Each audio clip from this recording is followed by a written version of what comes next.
जनाब आटा निम्दु वाह बहुत खूब लो जी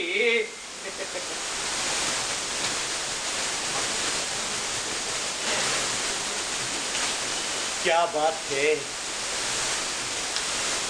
इकबाल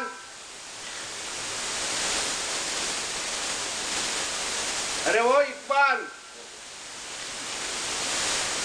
अरे निम सरदार नम ಕೋಟೆಯೊಳಗೆ ಬಂದ್ಬಿಟ್ನಲ್ಲ अरे वो इकबाल कहा हुक्का ತುಂಬಿಸ್ಕೊಂಡು ಬಾ ಹೋಗು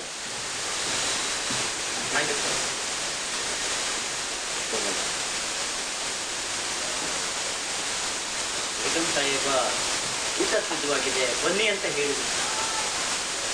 ಈಗ ಬಂದ್ಬಿಡ್ತೀವಿ ಅಂತ ಹೇಳು.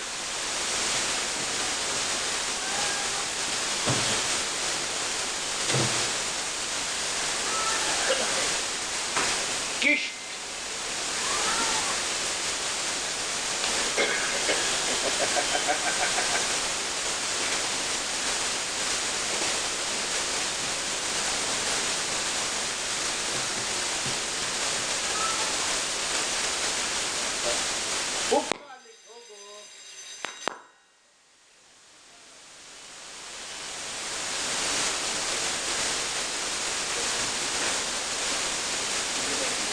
ಮತ್ತೇನ್ ಬೇಕಿತ್ತು?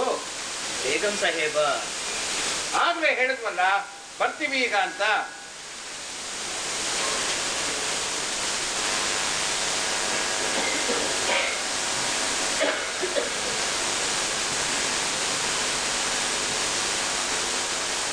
ಹೇಳಿದ್ದೀನಿ ತಾಯಿ. ಏನಂದ್ರು? ಈಗ ಬರ್ತೀನಿ ನಡಿ ಅಂದ್ರು ತಾಯಿ. ಬರ್ತಾರೆ ಎಲ್ಲ ತಣ್ಣಗಾದ್ಮೇಲೆ. ಆ ಮನೆ ಹಾಳ ಮೀರ್ನು ಇದಾನ? ಇದ್ದಾರೆ ತಾಯಿ. ಊಟಕ್ಕೆ ಒಳಗ್ ಬರೋದಕ್ಕೂ ಪುರ್ಸೊತ್ತಿಲ್ಲ ಅಂದ್ರೆ ನೋಡು, ಮಾಡಿರೋದನ್ನೆಲ್ಲ ತಗೊಂಡು ಹೋಗಿ ಅವ್ರ ತಲೆ ಮೇಲೆ ಸುರಿದ್ ಬಾ. ಬೇಕಾದ್ರೆ ತಿನ್ಲಿ, ಬೇಡದೆ ಇದ್ರೆ ನಾಯಿಗೆ ಹಾಕ್ಲಿ. ಛೀ. ನೋಡಿ, ನನಗ್ ಸ್ವಲ್ಪ ಪಾನ್ ಕಳಿಸ್ತೀರಾ? ಬೇಕಾದ್ರೆ ಒಳಗ್ ಬಂದು ತಗೊಳ್ಬಹುದು. ಊಟ ಆರಿ ಹೋಗುತ್ತೆ ಅಂತ ಅವ್ರಿಗೆ ಸಿಡಿಮಿಡಿ.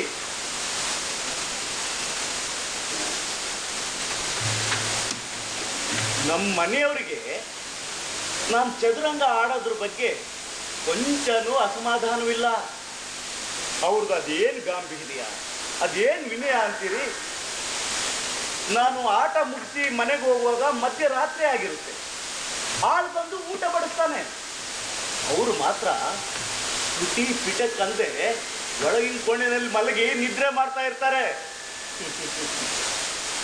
ನಾನು ಅಷ್ಟೊಂದು ಪುಣ್ಯವಂತ ಅಲ್ಲ ಬಿಡಿ.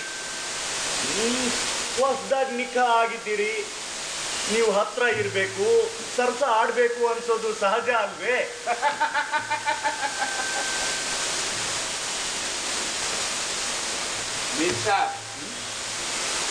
ಮದ್ವೆ ಮಾಡ್ಕೊಂಡು ಹೆಂಡತಿ ಜೊತೆನವೇ ಸರ್ಸ ಆಡ್ಬೇಕು ಅಂತಂದ್ರೆ ಹಾಗೆ ಬಾಜಾರ್ದ ಹೆಂಗಸ್ರು ಏನ್ ಮಾಡ್ಬಿಡೋಣ, ಕೆಲಸ ಕಳ್ಕೊಂಡ್ ಬಿಡ್ತಾರೆ ಅಷ್ಟೇ. ಏನಾಗೋದು? ನಾನು ಹೋಗಿ ಸ್ವಲ್ಪ ಪಾನ್ ತಗೊಂಡ್ ಬಾ ಹೋಗು.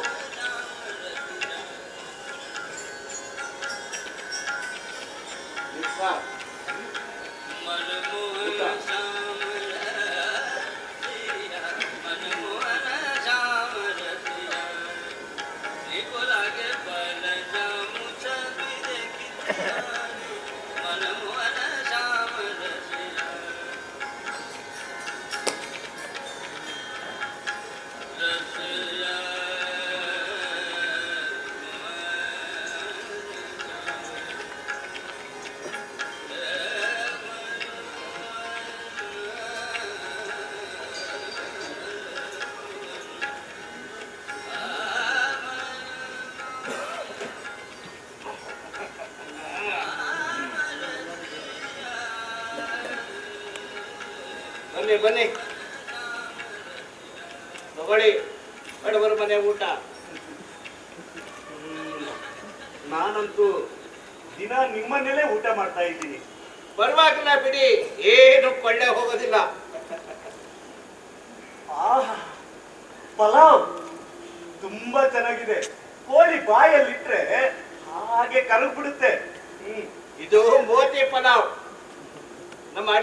ವೈಶಿಷ್ಟ್ಯ ಮೋತಿ ಪಲಾವ್. ಬಹಳ ಚೆನ್ನಾಗಿದೆ.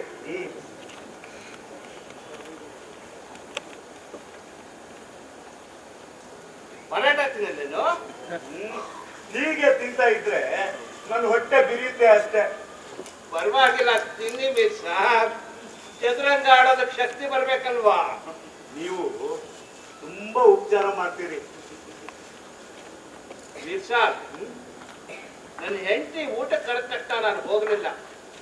ಅದಕ್ಕೆ ಅವಳು ಕೋಪ. ಯಾಕೆ ಅಂತ ಗೊತ್ತಾ? ಇಲ್ಲ, ಯಾಕೆ ಹೇಳಿ? ಅದಕ್ಕೆ ಒಂದು ಕತೆ.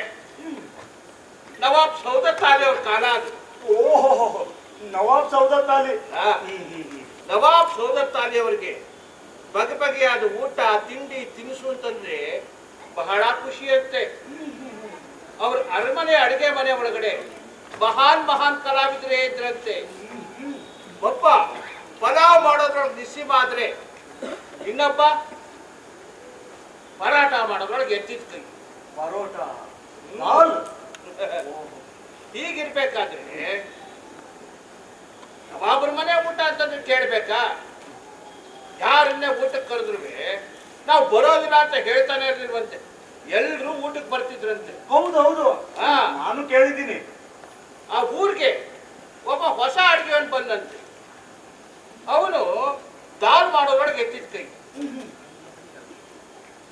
ಮಹಾರಾಜರು ಗೊತ್ತಾಯ್ತು, ಕರ್ಸಿದ್ರು. ಬಂದ ತಕ್ಷಣ ಸಂಬಳ ಇಟ್ಕೊಡ್ಬೇಕು ಅಂತ ಕೇಳಿದ್ರು. ತಿಂಗಳಿಗೆ 1000 ರೂಪಾಯಿ ಅಂತಂದಂತೆ. ಮತ್ತೆ ದಾಲ್ ಮಾಡೋನು ಏನು ಅಂತಿದ್ದೀರಿ? ನಮ್ ತರ ಬೆಂಡೆಕಾಯಿ ಬದನೆಕಾಯಿ ಹಾಕಿ ದಾಲ್ ಮಾಡ್ತಿರ್ಲಿಲ್ವಂತೆ. ಮತ್ತೆ ಬಾದಾಮಿ, ಗೋಡಂಬಿ, ಖರ್ಜೂರ ಇವನ್ನೆಲ್ಲ ಹಾಕಿ ದಾಲ್ ಮಾಡ್ತಿದ್ದಂತೆ. ಯಾ ಬಾತ್ ಹೇ ಅಲ್ರಿ, ಕೇಳ್ತಾ ಇದ್ರೇನೆ ಬಾಯಲ್ಲಿ ನೀರು ಉರುತ್ತಲ್ರಿ. ಅದಕ್ಕೇನೆ ಮತ್ತೆ 1000 ರೂಪಾಯಿ ತಕ್ಷಣ ಸರ್ದಾರರು ಏನೊಂದು ಮಾತು ಆಡದೆ ಒಪ್ಕೊಂಡ್ಬಿಟ್ರಂತೆ. ಆದ್ರೆ ಇಷ್ಟಕ್ಕೆ ಮುಗಿಲಿಲ್ಲ. ಮತ್ತೆ ಆ ದಾಲ್ ಮಾಡೋನು ಇನ್ನೂ 2 ಕರಾರ್ ಇತ್ತಂತೆ. ಓಹೋ, ನವಾಬ್ರಿಗೆ ಅಡಿಗೆ ಒಂದು ಕರಾರು. ಮೊದಲನೇ ಕರಾರ್ ಏನಂತಂದ್ರೆ, ನಾನ್ ದಾಲ್ ಮಾಡ್ಬೇಕಾದ್ರೆ 1 ದಿವಸ ಮುಂಚಿತವಾಗಿ ಹೇಳ್ಬೇಕು. ಇನ್ನು 2ನೇ ಕರಾರು, ನಾನು ದಾಲ್ ಮಾಡಿಟ್ಟು ಊಟ ತಯಾರಾಗಿದೆ ಅಂತ ತಕ್ಷಣ ಬಂದು ಊಟ ಮಾಡ್ಬೇಕು. ಅದೆಂತ ಕರಾರಪ್ಪ? ನವಾಬ್ರು ತುಟಿ ಪಿಟಕ್ಕಂದ್ರೆ ಅದಕ್ಕೂ ಒಪ್ಕೊಂಡ್ಬಿಟ್ರಂತೆ. ಒಂದ್ ತಿಂಗಳು ಕಳೀತು. ಆ ದಾಲ್ ಮಾಡೋನ್ನ ಕರೆದು ನವಾಬ್ರು ದಾಲ್ ತಯಾರು ಮಾಡ್ಲಿಕ್ಕೆ ಹೇಳಿದಂತೆ. ಸರಿ, ಮಾರನೇ ದಿವಸ ಸರ್ಕಾರ ಊಟ ತಯಾರಾಗಿದೆ ಅಂತ. ನವಾಬ್ರು ಚದುರಂಗ ಆಡ್ತಿದ್ರಂತೆ. ಈಗ ಬಂದ್ವಿ ನಡಿ ಅಂತ ಹೇಳಿದ್ರು. 10 ನಿಮಿಷ ಆಯ್ತು. 2ನೇ ಪುಲಾವ್ ಬಂತು. ಸರ್ಕಾರ ಊಟ ತಯಾರಾಗಿದೆ ಅಂತ. ಈಗ ಬಂದ್ವಿ ನಡಿ ಅಂತ ತಿರ್ಗಾ ಹೇಳ್ಕಳ್ಸಿದ್ರು. ಇನ್ನು 3ನೇ ಪುಲಾವ್ ಬಂತು. ಸರ್ಕಾರ ಊಟ ತಯಾರಾಗಿದೆ ಅಂತ. ಚದುರಂಗ ಆಡ್ತಿದ್ದ ನವಾಬ್ರು ಊಟನ ಮಾಡ್ತೇ ಬಿಟ್ರು. ಸೊಗಸಾಗಿದೆ ಕತೆ. ಇಷ್ಟಕ್ಕೆ ಆದ್ರೆ ಪರವಾಗಿಲ್ಲ.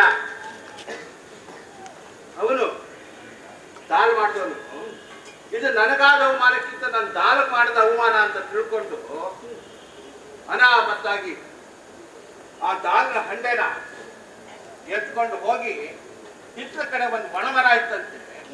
ಅದ್ರ ಬುಡಕ್ಕೆ ಎಲ್ಲಾನು ಸುರಿದು ಬಿಟ್ಟು ಹೊರಟೋದಂತೆ. ಛೇ ಛೇ ಛೇ ಛೇ ಛೇ, ಎಂತ ಅನ್ಯಾಯ! ನವಾಬ್ರು ಅವನ್ನ ಊರೆಲ್ಲ ಹುಡುಕಿಸಿದ್ರು. ಆದ್ರೆ ಅವನು ಪತ್ತೇನೇ ಇಲ್ಲ, ಎಲ್ಲೂ ಸಿಗ್ಲೇ ಇಲ್ಲ. ನವಾಬ್ರು ಯಾವ್ದೋ ಕಾರಣಕ್ಕೋಸ್ಕರ 3 ದಿವಸ ಬಿಟ್ಕೊಂಡು ಹಿತ್ಲ ಕಡೆ ಹೋಗಿ ನೋಡ್ತಾರಂತೆ. ಆ ದಾಲ್ ಹಾಕಿದ ಒಣಮರ ಚಿಗುರು ನಿಂತ್ಬಿಟ್ಟಿತ್ತಂತೆ. ಒಣಮರ ಚಿಗುರು ಬಿಟ್ಟಿತ್ತು. ಒಣಮರ ಚಿಗುರೇ ಹೂಬಿಟ್ಟ ಕಥೆಯ, ಒಣಮರ ಚಿಗುರೇ ಹೂಬಿಟ್ಟ ಕಥೆಯ, ಊರೆಲ್ಲ ಹಾಡಿ ಹಾಡಿ. ಒಣಮರ ಚಿಗುರೇ ಹೂಬಿಟ್ಟ ಕಥೆಯ, ಒಣಮರ ಚಿಗುರೇ ಹೂಬಿಟ್ಟ ಕಥೆಯ, ಊರೆಲ್ಲ ಹಾಡಿ ಹಾಡಿ, ಊರೆಲ್ಲ ಹಾಡಿ ಹಾಡಿ. ಹೊಸ ಕವಿತೆ ಆಯ್ತು.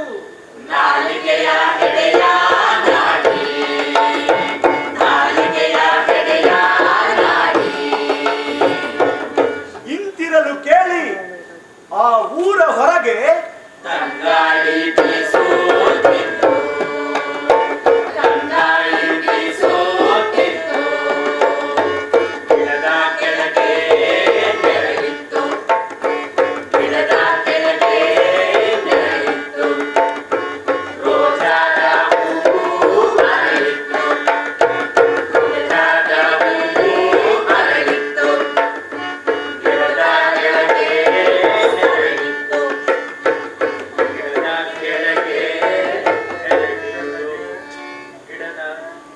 ಮೋಜಿನ ಭ್ರಮರ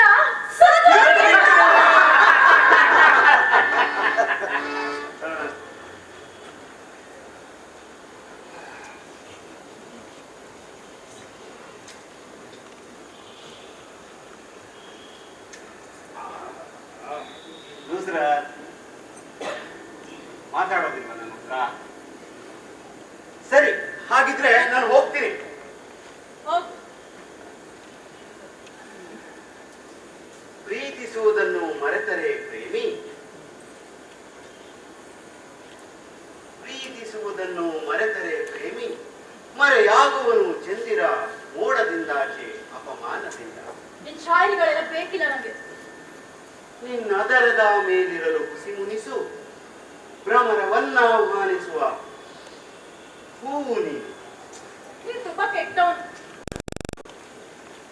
ಲಜ್ಜತೆ ಇಷ್ಕ್. ಅಲ್ಲ, ಹರೇ ಭೇ ಇಷ್ಕ್. ಸಿಟ್ ಮಾಡ್ಕೊಂಡಿದ್ಯಾ? ನನ್ಗೆ ಈ ಸೆರೆಮನೆಯಲ್ಲಿ ಇರೋದು ಸಾಧ್ಯ ಇಲ್ಲ ಹೆಸರು. ನನ್ ಗಂಡ ನಾನ್ ಬದುಕಿದೀನೋ ಸತ್ತಿದೀನೋ ಅಂತ ಕೂಡ ಕೇಳೋದಿಲ್ಲ. ಸದಾ ಅಲ್ಲಿ ಹೋಗಿ ಚದುರಂಗ ಆಡ್ತಾ ಇರ್ತಾರೆ. ಆ ಮಿರ್ಜಾ ಸಾಹೇಬ್ರ ಹೆಂಡತಿ ಅದೇನ್ ಪುಣ್ಯ ಮಾಡಿದ್ರು ಅಂಥ ಗಂಡ ಕಟ್ಕೊಳಕ್ಕೆ. ಸರಿ, ಹಾಗಿದ್ರೆ ಅವಳಿಗೊಬ್ಬ ಸರ್ದಾರನ್ನು ಹುಡುಕೊಟ್ಬಿಡು. ನನಗೆ ಯಾಕೆ ಆ ಸಾಬ್ರಿ? ಹಾ, ನೀನೇ ಹೋಗು. ಆಯ್ತು. ನನ್ನೆಲ್ಲಿಂದ ಕರ್ಕೊಂಡು ಹೋಗು ಹಸನ್. ಈ ಗರೀಬನ್ ಜೊತೆ ಬಂದ್ರೆ ಹುಲ್ ತಿನ್ಬೇಕಾಗತ್ತಷ್ಟೇ. ಇಲ್ಲೇ ಇದ್ರೆ ನಂಗೆ ಹುಚ್ಚ ಹಿಡಿಯುತ್ತೆ ಅಷ್ಟೇ. ನಿನಗೆ ಏನ್ ಕಡಿಮೆ ಆಗಿದೆ ಇಲ್ಲಿ? ಅಲ್ಲ, ಇಡೀ ಮನೆಗೆ ನೀನು ಒಬ್ಳೇ ಇರ್ತೀಯ. ನಿನ್ನ ಗಂಡ ಮೀರ್ ಸಾಹೇಬ್ರು ಮಿರ್ಜಾ ಮನೆ 3 ಹೊತ್ತು ಬಿದ್ದಿರ್ತಾರೆ. ಇಡೀ ಮನೆಗೆ ನೀನೇ ಬೇಕಂತ, ನಾನೇ ಬಾದ್ಶಾ. ನಂಗೆ ಹೀಗಿರೋಕ್ ಇಷ್ಟ ಆಗಲ್ಲ. ನನಗೂ ಕೈನಲ್ಲಿ ಕೆಲಸ ಇಲ್ಲದೆ ಬೇರೆ ಏನೂ ಯೋಚನೆ ಸಾಧ್ಯ ಇಲ್ಲ. ಅಜಿತಾರಿ ಸುಲ್ತಾನ ತುಂಬಾ ಒಳ್ಳೆ ಮನುಷ್ಯ ಅಂತ ಕೇಳಿದೀನಿ. ನೀನ್ ಯಾಕ ಅವ್ರ ಹತ್ರ ಒಂದ್ ಕೆಲ್ಸ ಕೇಳ್ಬಾರ್ದು? ಜನಾಬೆ ಹುಸು ಗಂಡಸರಿಗಿಂತ ಹೆಚ್ಚಾಗಿ ಹೆಂಗಸರನ್ನೇ ಕಾಯಿಸ್ಕೊಡೋದು. ಸೈನ್ಯದಲ್ಲೂ ಸೈನ್ಯ ಸೇರ್ಕೊಳ್ಳೋದಿಕ್ಕೆ ವಶೀಲಿ ಬೇಕು. ವರ್ಷಲಿ ಮಾಡ್ಸು. ನನಗೆ ಗೊತ್ತಿರೋ ವಶೀಲಿ ಅಂತಂದ್ರೆ ಇನ್ನೊಬ್ಳದ್ ಮಾತ್ರ. ನಾನೇ ವಶೀಲಿ ಮಾಡ್ತೀನಿ. ಯಾರ ಹತ್ರ? ಯಾರ ಹತ್ರ ಹೇಳಿ ನೋಡೋಣ. ಗೊತ್ತಿಲ್ಲ, ನೀನೇ ಹೇಳು. ಮೀರ್ ಸಾಹೇಬ್ರ ಹತ್ರ. ನಿನ್ ಗಂಡನ ಕೈ ಕೆಳಗೆ? ಇಲ್ಲಪ್ಪ, ನಾನ್ ಕೆಲಸ ಮಾಡಲ್ಲ. ಕಬ್ಬು ನಿಂಗೆ ಹಾಗೇನಿಲ್ಲ, ಮತ್ತೆ ಈಗ್ಲೂ ಸಂಬಳ ತಗೊಳ್ಳದೆ ಕೆಲಸ ಮಾಡ್ತಾನೆ ಇದ್ದೀನಲ್ಲ. ಏನ್ ಕೆಲಸ ಮಾಡ್ತಿದ್ದಿ? ನಿನ್ನ ಪ್ರೀತಿ ಮಾಡೋದು. ಅಯ್ಯೋ ಅಯ್ಯೋ ಅಯ್ಯೋ, ದೊಡ್ಡ ಉಪಕಾರ ಮಾಡ್ಕೊಂಡಂಗೆ.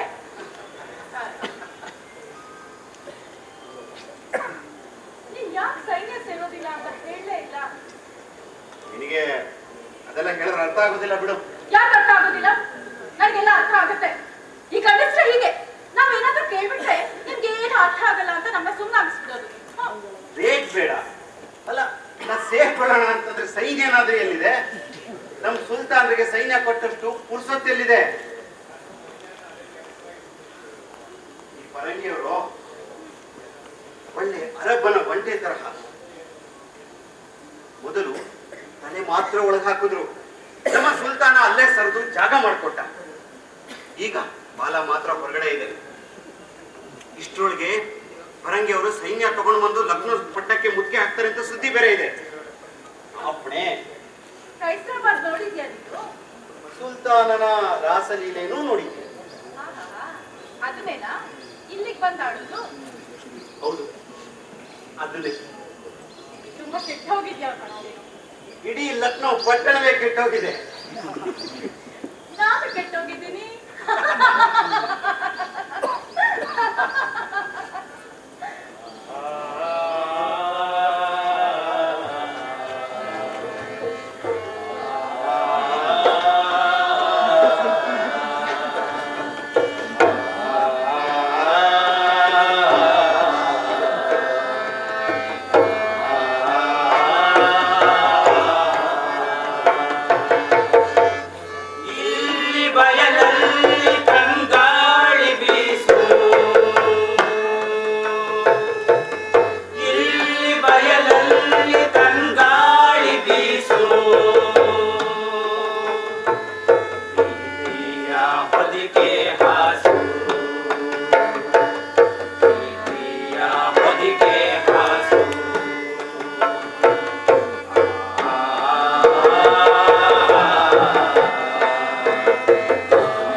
ನೋಡಿ ಇಲ್ಲಿ ಬೆಳಗ್ನಿಂದ ನಂಗೆ ತಲೆ ಸಿಡಿತಾ ಇದೆ. ಅಂಜನ ಹಚ್ಚಿದ್ದಾಯ್ತು, ನೀವಿಸ್ಕೊಂಡಿದ್ದಾಯ್ತು, ಈಗ ತಲೆ ಬಟ್ಟೆನೂ ಕಟ್ಟಿದ್ದಾಯ್ತು. ನೋವು ಸ್ವಲ್ಪನೂ ಕಡಿಮೆನೇ ಆಗಿಲ್ಲ. ಈ ಮನೆಯಲ್ಲಿ ನನ್ನ ತಲೆ ನೋವಿನ ಬಗ್ಗೆ ಯಾರಿಗೂ ಗಮನವೇ ಇಲ್ಲ. ನನ್ನ ಗಂಡಂಗಂತೂ ಆ ಚದುರಂಗದ ಅಮಲು, ಆ ಅಫೀಮಿನ ಅಮಲು ಎರಡೂ ಸೇರ್ಬಿಟ್ಟಿದೆ. ಚದುರಂಗ ಆಡ್ತಾ ಕೂತ್ಬಿಟ್ಟು ಅಂದ್ರೆ ಅವ್ರ ಬುಡಕ್ಕೆ ಕೆತ್ತಲ್ ಹತ್ತಿದ್ರೆ ಗೊತ್ತೇ ಆಗಲ್ಲ. ಮಿಠಾಯಿನೂ ಅಲ್ಲೇ, ಪಾಲು ಅಲ್ಲೇ, ಊಟನೂ ಅಲ್ಲೇ, ಎಲ್ಲ ಅಲ್ಲೇ ಆಗ್ಬೇಕು ಅವ್ರಿಗೆ. ಆ ಮನೆ ಹಾಳ ಮೀರ್ ಬೇರೆ ಬಂದು ವಕ್ರಿಸಿದ್ದಾನೆ. 3 ಹೊತ್ತು ಇಲ್ಲೇ ಬಿದ್ದಿರ್ತಾನೆ. ಇಲ್ಲಿ ಚದುರಂಗದ ಅಮಲ್ನಲ್ಲಿ ಬಿದ್ದಿದ್ರೆ ಅಲ್ಲಿ ಅವನ್ ಹೆಂಡತಿ ಮಿಂಡರ್ ಜೊತೆ ಬಿದ್ದಿರ್ತಾಳೆ. ಇವನು ಮಾತ್ರ ತನ್ನ ಹೆಂಡತಿ ಬಾಳ ಗರತಿ, ಬಾಯಿಗೆ ಬೆಟ್ಟಿಟ್ಟು ಕಚ್ಚಕ್ಕೆ ಬರಲ್ಲ ಅಂತ ಬಿಟ್ಟಿದ್ದಾನೆ.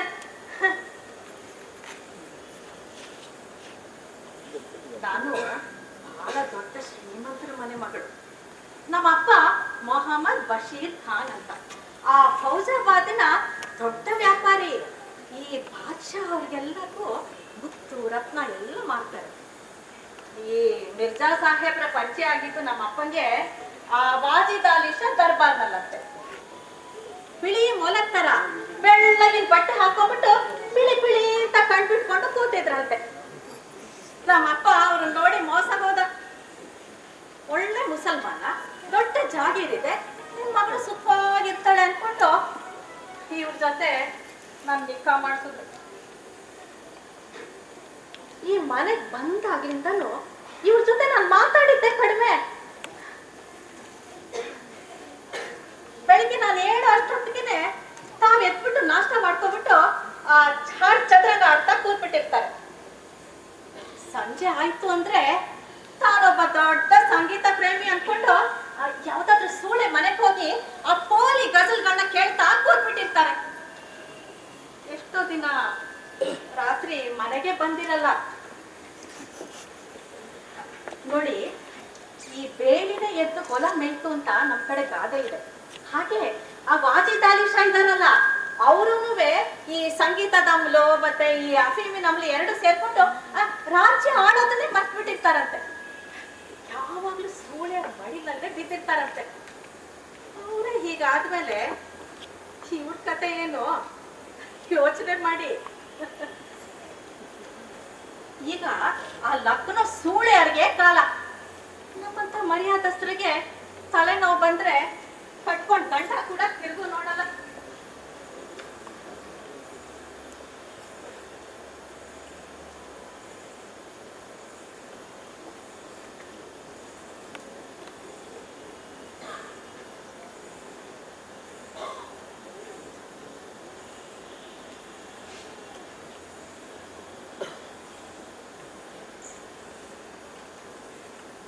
ಚಹಾ.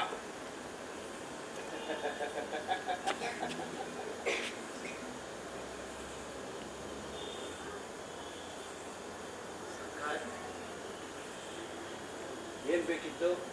ಬೇಗಂ ಸಾಹೇಬ ಊಟ ತಯಾರಾಗಿದೆ ಅಂತ ಹೇಳಿ ಕಳ್ಸಿದ್ರ? ಇಲ್ಲಿಗೆ ಕಳ್ಸಿ ಕೇಳು. ಊಟದ ವೇಳೆ ಇನ್ನೂ ಆಗಿಲ್ಲ ಸರ್ಕಾರ.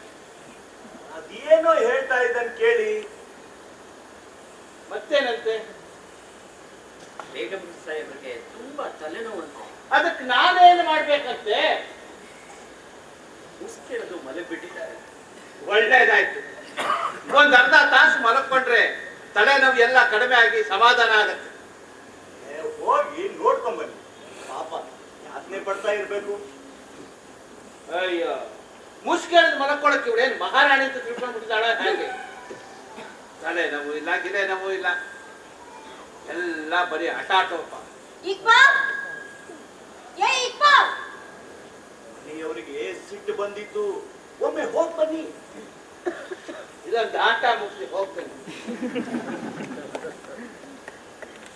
ಇನ್ನೆರಡು ಶಹ ಕಟ್ಟಿದ್ರೆ ನಿಮ್ಮ ಬಾದಶಃ ಸೋಲ್ತಾನೆ.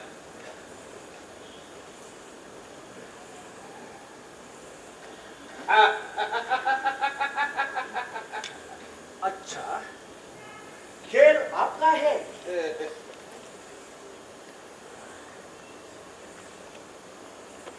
ಇಕ್ಬಾಲ್,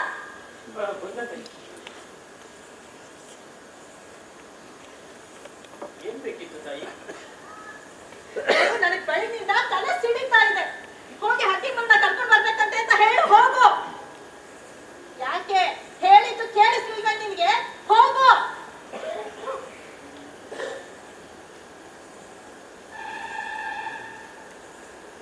ಆಯ್ತು ತಾಯಿ. ನೋಡು, ಅವ್ರು ಹೋಗದೆ ಇದ್ರೆ ನಾನೇ ಹೋಗ್ತೀನಿ ಅಂತ ಹೇಳಿ ಹೋಗು.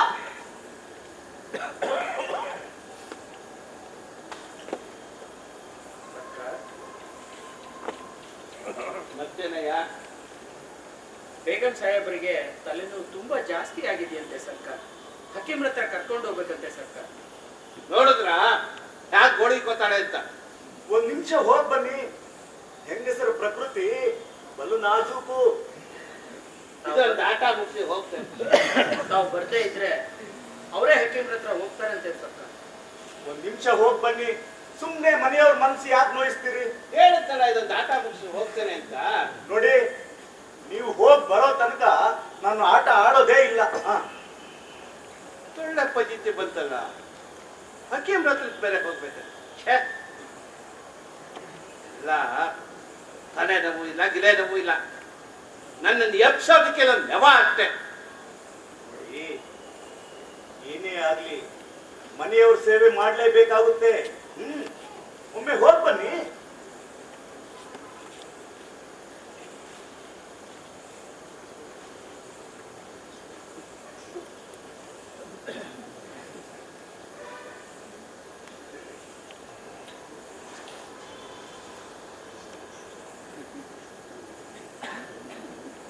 ಏನೋ ಬರ ಹೇಳಿದ್ರಂತೆ.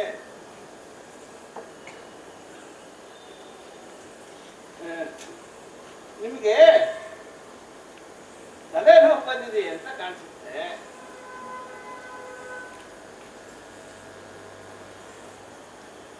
ಸಿಟ್ಟು ಮಾಡ್ಕೊಂಡಿದ್ದೀರೇನು?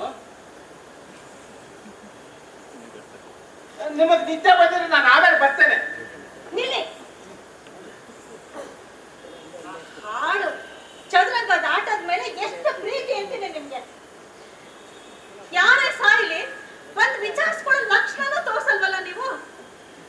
ಇಂಥ ಮನುಷ್ಯರು ಇದಾರಲ್ಲ, ಆ ದೇವ್ರೆ ಕಾಪಾಡ್ಬೇಕು. ಬಂದವ್ರ ಎದುರುಗಡೆ ಆಗಲ್ಲ ಅಂತ ಹೇಳಿ ಕಳ್ಸಕ್ ಆಗಲ್ಲ. ಬರೋದ್ ಸ್ವಲ್ಪ ಅದಕ್ಕೆ ತಡ ಆಯ್ತು ನೋಡು.